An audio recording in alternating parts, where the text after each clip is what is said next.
Time to cross the T's and dot the I's on the rest of the week's top stories. And with us now, Fox News anchor Patti Ann Browne, conservative columnist Jedediah Bila, and Jeff Havens, comedian and author. And let's start with the fact that even though it's the holiday season, we've got 2 million unemployed people whose benefits will be running out over the next couple of weeks. Those are the 99-weekers, if you will, that they've extended the benefits and they've gone past it.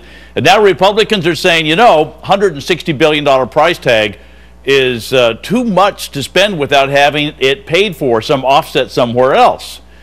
Oh, Patti Ann, this is a tough one. But is there any, is there a good time to ever stop this, or should it have been stopped like we used to do at 26 weeks rather than 99? What do you make of all that? Well, it's interesting. Fox News Channel actually just ran a poll asking people should they be extended, and more than 75% said no. What we need are incentives to get these people back to work. But you know, incentives are a tough thing. The average unemployment check is a little bit over $300. For $320 at $8 an hour, 40 hours a week, you know, you're better off not working. And people are saying, I can't get the job I want, I'm overqualified, I would be underemployed, why work at all? So the incentives are really where it has to go. I was surprised by that, but on my radio show I've had employers call me, Jedediah, and they've said I've offered jobs, and they're talking some pretty good wages, not big money, but pretty good wages, and they said people are turning it down, saying no, I don't want it. And I'm surprised, because what you've got to figure out the compassion group versus the lazy group. Yes. And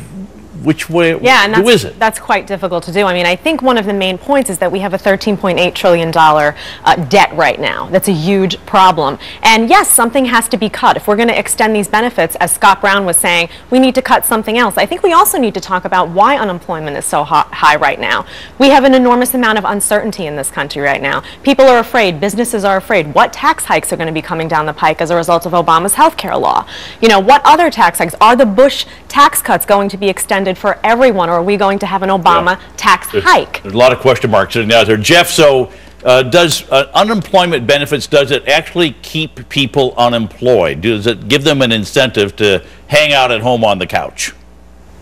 There is a certain incentive that it gives to people, but one of the most important things to understand about this is that every penny of those unemployment benefits gets cycled right back into the economy. It's probably the best economic stimulus that we've got. Now, I'm not saying you have to like the fact that we have an entitlement program that's been extended from 26 weeks to 99 weeks, but it's better than bailing out the banks, because the banks hoarded a lot of the money and didn't put it back in the economy. It's actually better than extending the Bush tax cuts as well, because some of that money is going to get saved instead of spent. Every penny of these unemployment benefits goes right back into the economy. We've also got people looking for more help all over the place, but you run up against banks not lending money, and especially when it comes to homes. If you try to go out and get a home loan, it's very, very difficult. And what we've got now is millions of foreclosures are forcing the prices of homes down in many, many areas. So despite all the bad news, they say Americans are gaining more confidence. The confidence reports have been going up. Jedediah, the wealth effect of a home it's going down, and yet people's confidence is going up. What's going on? I think in a lot of respects you have people who are unemployed, though, and can't hold on to their homes anymore. And I think we need to go back to basics once again. And why is that the case? Well, they don't have jobs. Why don't they have jobs? Because of the tax hikes, because the employers don't want to hire right now. I think it's very basic. I think that the best stimulus to the economy is not an Obama stimulus, which winds up just spending more of our money that we don't have, but let's keep the taxes low. Let's repeal Obamacare. Let's get rid of all of these scary tax hikes that businesses are afraid of, and let's get back to keeping the taxes low and cutting the spending. Cut the spending. So, Jeff, people say they're more confident, but home prices are still, they stabilized for a while, and now they're starting to go down again. Where are these home prices going? Well, they're definitely going down. This is great news for anybody who wants to buy a house, which is apparently nobody. But I want to talk about something you mentioned a moment ago. The bank's lending practices have gone ridiculously strict. They were too lenient, now they're far too strict. And case in point, I'm trying to refinance my house right now. I've got excellent credit. I've never missed a payment. My income is actually higher this year than it was last year. I'm having trouble getting a bank to loan me less money now than they easily gave me 4 years ago. I went in yesterday to talk to a loan officer about getting a mortgage. She looked at me like I was crazy, like I was ridiculous for wanting to buy my own house. I have heard that story over and over again. Good credit, good income, stable employment. They can't get a loan. Yeah, that is definitely disappointing because home ownership is one of the keys to a stable society and a stable economy. Obviously, we don't want to see these foreclosures. But as for the house prices going down, I mean, you know, we could all see this coming once that tax credit expired. People were getting $8,000 for buying a new home, first-time buyers, and they knew it was going to expire in in July, so they rushed to get it done. So, of course, we saw the prices go up, and of course, they've dropped since then. But hopefully, it'll even out eventually. Well, at some point, it's going to be cheaper to buy a home than it is to rent, and that's when I think you will actually see those numbers move. Okay, time to bring in a little sunshine in everybody's life. We all like the sun, but it's going to cost you, at least that's what one woman in Spain claims, after she registered herself as the owner of the sun.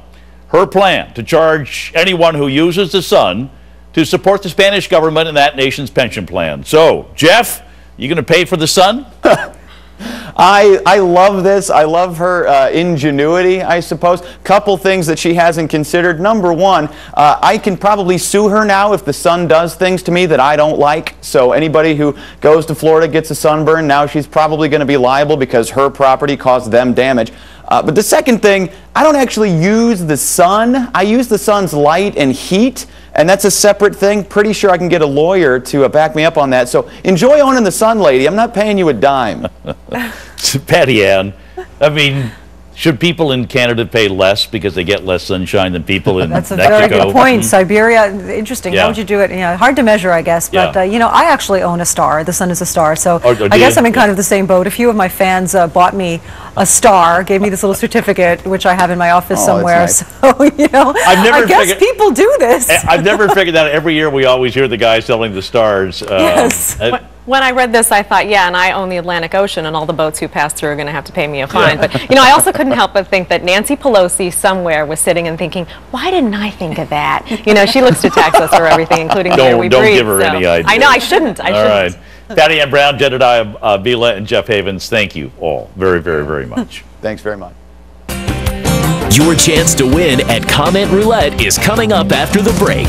Stay tuned for more of The Tom Sullivan Show on the Fox Business Network.